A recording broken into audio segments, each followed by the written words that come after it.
Hello and welcome, this is Sarthak and news midweek is Delhi NCR में workers की salary बढ़ाने वाले प्रोटेस्ट में आगजनी हो गई। दरअसल नोएडा, गाजियाबाद और एनसीआर के काफी इलाकों में जो वर्कर्स हैं वहां पर वो सैलरी बढ़ाने को लेकर 10 तारीख से प्रोटेस्ट कर रहे थे। पहले पीसफुल प्रोटेस्ट चल रहे थे, देखते देखते और लोग आते गए और 13 तारीख को ये प्रोटेस्ट वायलेंट हो गए। वर्कर्स ने पथराव किया, फैक्ट्रीज में तोड़फोड़ की और कई जगह गाड़ियां तक जला दी।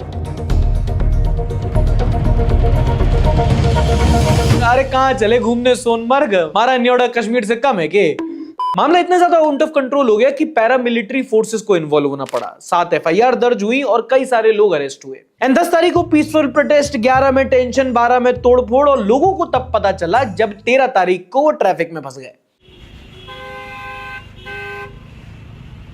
और वर्कर्स की डिमांड क्या थी? पहली तो उनकी जो मिनिमम सैलरी है वो इंक्रीज की जाए। अभी ज्यादातर लोगों को 11, 12, 13 हजार रुपए मिल रहे हैं, जो कह रहे भैया नोएडा जैसे इलाके में सफिशिएंट नहीं है, तो वर्कर्स के पे ग्रेड को बढ़ाया जाए और जो बेसिक सैलरी है वो 11 से 15, 15 से 18 तक लेके आई जाए। दूसरा, उन्होंने बोला कि कई सारी फैक्ट्रीज में वर्कर्स से 8, 10, 12 घंटे काम कराया जा रहा है, तो फिक्स्ड वर्किंग आवर्स और उससे आगे अगर कोई काम करवाए एम्प्लॉयर तो उनको ओवर टाइम दे और बेटर वर्किंग कंडीशंस हो। अब ये एक तरह से ना सेमी ऑर्गेनाइज सेक्टर होता है और यहाँ पे किसको क्या पे मिल रहा है आप पूरी तरीके से कंट्रोल नहीं कर सकते, पर हर स्टेट गवर्नमेंट ने कुछ रूल्स बना रखे हैं कि अनस्किल्ड वर्कर है तो उसे मिनिमम इतना मिलना चाहिए, सेमी स्किल्ड है तो उसको इतना मिलना चाहिए और स्किल्ड वर्कर है तो उसकी मिनिमम पे ग्रेड इतनी होनी चाहिए। Now credit to UP government here, जब प्रोटेस्ट ज्यादा बढ़ गए तो सबसे पहली चीज उन्होंने हाई लेवल कमिटी बुला करके सबसे पहले वर्कर्स की जो मिनिमम वेजेस है उसको 20-21% से बढ़ा दिया। पर ये न्यूज पिछले 2-3 दिन में नॉर्थ इंडिया में सबसे ज्यादा ट्रेंडिंग रही। लोगों ने भी कमेंट किए। ट्विटर की अदालत की दलीलें सुनते हैं जिसमें ब्लेस्ड बनारसी बोलते हैं, who is forcing to work there,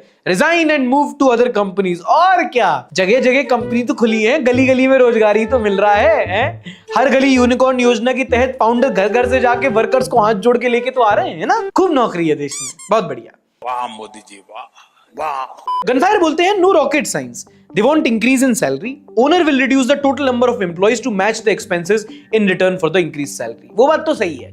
अगर एम्प्लॉयर की नजर से देखोगे वो सोचेगा कॉस्ट ऑफ प्रोडक्शन हमारा उतना ही रहे, तो या तो वो उतने लोगों को कम पैसे देगा या उसको ज्यादा पैसे देने पड़े तो लोग कम कर लेगा। रैंडम ह्यूमन बोलते हैं, low paying manufacturing job should not be near the expensive city like Noida और Gurgaon. If the same job is available in east UP, workers will be happy. बहुत बेसिक चीज नहीं बता रहे तुम, तुम्हें क्या लगता है कि लोग ऐसे अपने मन से खोलते? भाई पूरे इंडस्ट्रियल जोन बनते हैं, स्पेशल इकोनॉमिक जोन SEZ कहते हैं जिनको, उनमें फैक्ट्री खुलवाई जाती है, सस्ते दामों पे कंपनीज को जमीन दी जाती है, सरकार इंसेंटिवाइज करती है। एक तो ट्विटर पे मिनिमम IQ नहीं चाहिए होती ना। हर्ष पटेल भाई बोलते हैं, गांधी या नेहरू का भी हाथ हो सकता है, देख लो। मुझे तो लगता है कि टांग भी हो सकती है।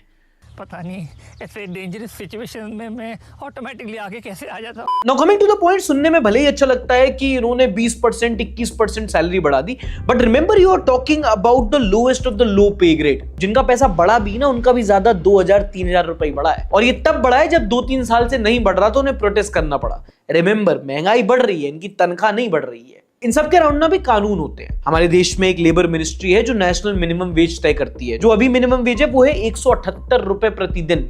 कैलकुलेट करो, 5000 रुपए महीना भी नहीं आता। ये क्या होता है इतने रुपए में एक मेजर सिटी में? सोच के देखो तुम।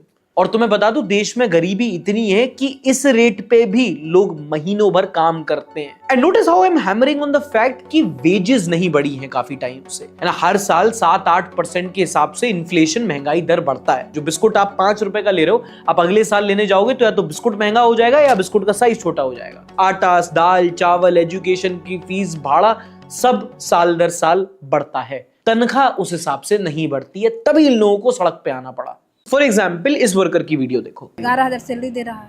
कितने टाइम से? 3 साल से।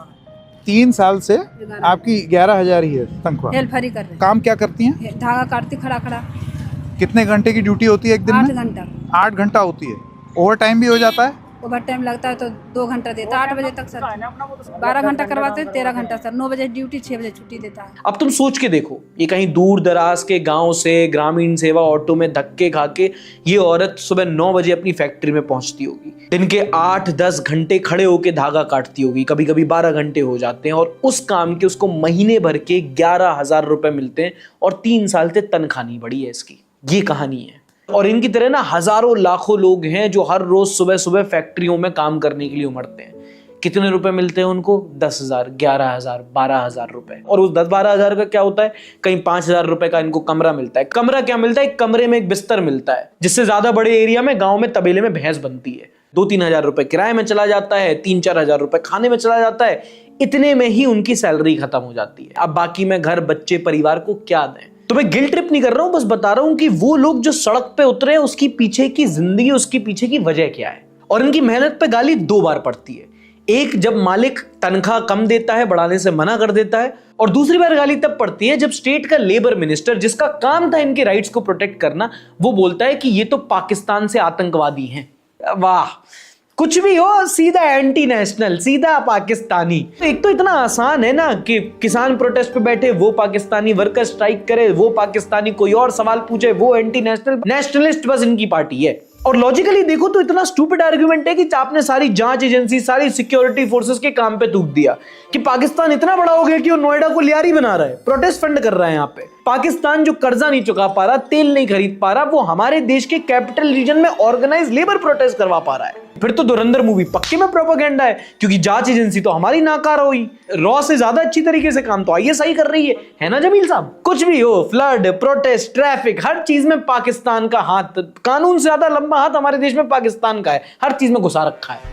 इतना इजी हो गया है बोलना कि इनका वाईफाई सिग्नल भी चला जाए तो कहेंगे राउटर आईएसआई ने हिलाया है। आप सोच के देखो किन के खिलाफ आप ये बोल रहे हो। लोग अपना बेसिक फंडामेंटल राइट मांग रहे हैं। 10,000 रुपए महीने कमा के 10-10 रुपए बचा के अपना घर चलाने वाले को आतंकवादी बोल देना कितने शर्म की बात है।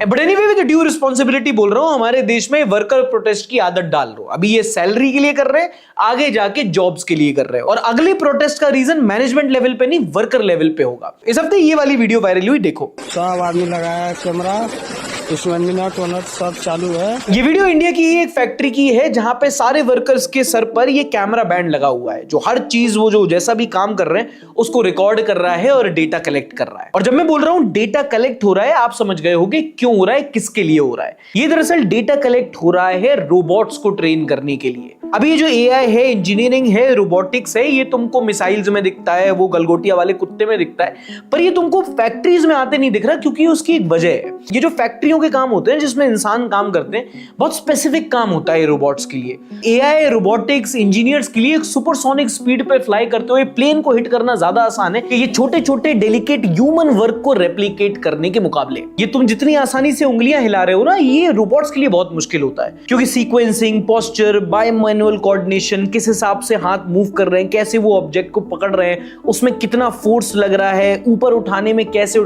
ये सारा डेटा कोड करके रोबोट्स को ट्रेन करना मुश्किल है। तो उसका ऑल्टरनेट ये कि रियल वर्ल्ड डेटा जहां वर्कर काम कर रहे हैं उनके मोशन उसको रेप्लिकेट करके उस डेटा पे ट्रेन किया जाए। और इंडिया में फैक्ट्री में वर्कर काम करते हैं, बेचारे इतने भोले हैं कि उनको पता भी नहीं है कि जो वो वही काम हो रहा है जिससे उनका काम आगे जाके नहीं बचेगा। तो ये काम हो रहा है। ये काम अगर आप मोशन कैप्चर लैब्स में करोगे तो करोड़ों करोड़ों लगे। आसान तरीका है, कैमरा लगाओ, उसी वर्कर से रोबोट्स को ट्रेन कराओ जिसका रोबोट नौकरी खाएगा। एंड ट्रस्ट मी, जितनी जल्दी ऑटोमेशन हो रहा है, अगली वीडियो में वर्कर्स नहीं रहेंगे, सीधे रोबोट्स काम कर रहे होंगे। Amazon जैसी कंपनीज जो already millions of robots hire कर चुकी है, वो बोल रही है कि आगे जाके हमें अपना पूरा काम ऑटोमेट करना है, जिनसे आप ओवर टाइम भी करा सकते हो, अंडर पे भी कर सकते हो, और वो बाद में प्रोटेस्ट करके पत्थर मार के शीशा भी नहीं तोड़ेंगे ऑफिस का। मोहम्मद फैज बोलते हैं, भाई जितना हो सके गलत काम करो, एआई को गलत काम सिखाओ ताकि तुम्हारा काम बचा रहे। तो मैं क्यों लगता है कि एआई गलत काम नहीं करेगा आगे जाके भाई? What I see is feeding milk to a snake। तुम्हें पता है सांप दूध पीता नहीं है, वो होक्स है। अपने पैर पे कुल्हाड़ी मारना, भाई उनके पास कोई ऑप्शन भी नहीं है ना। मालिक ने बोला है लगाना है, वो थोड़ी कहेंगे कि अरे आप डेटा ट्रेन करोगे, कहेंगे जाओ अगला आदमी खड़ा है। लॉन्ग बॉल्स बोलते हैं, but if nobody has jobs then how they going to buy the stuff the bots make. Actually that's a very interesting argument. तो बहुत लोग ये कहते हैं कि आप जैसे जैसे जॉब्स को ऑटोमेट करोगे मार्केट कोलैप्स करेगा, क्योंकि हर वर्कर अपने आप में कस्टमर भी है। किसी की यहां से नौकरी जाएगी, उसकी कंपनी का तो एक्सपेंस बढ़ कम हो गया, लेकिन वो खर्चा नहीं कर पाएगा तो दूसरी कंपनी का रेवेन्यू कम हो गया। तो ऐसे कनेक्ट द डॉट्स, जितना ऑटोमेशन होगा ना उतना ही इकोनॉमी भी कोलैप्स करेगी। कोलैटरल लॉस है ये सिर्फ वर्कर नहीं है, ये ह्यूमन सिविलाइजेशन है जो अपने पैर पे कुल्हाड़ी मार रही है। Anyway guys, this was news midweek। Update अच्छी लगी हो तो लाइक करके जरूर जाना, नहीं पसंद आया तो भी लाइक करके ही जाना, वरना डिसलाइक तो सरकार भी कर रही है। बाकी सब्सक्राइब कर लो जब तक है, और कमेंट सेक्शन में बताना कि कब तक हैं। कुछ भरोसा नहीं है आजकल, कब स्ट्रेट ऑफ हॉर्मोज खुले, कब चैनल बंद हो जाए, कुछ भरोसा नहीं है आजकल दोस्तों।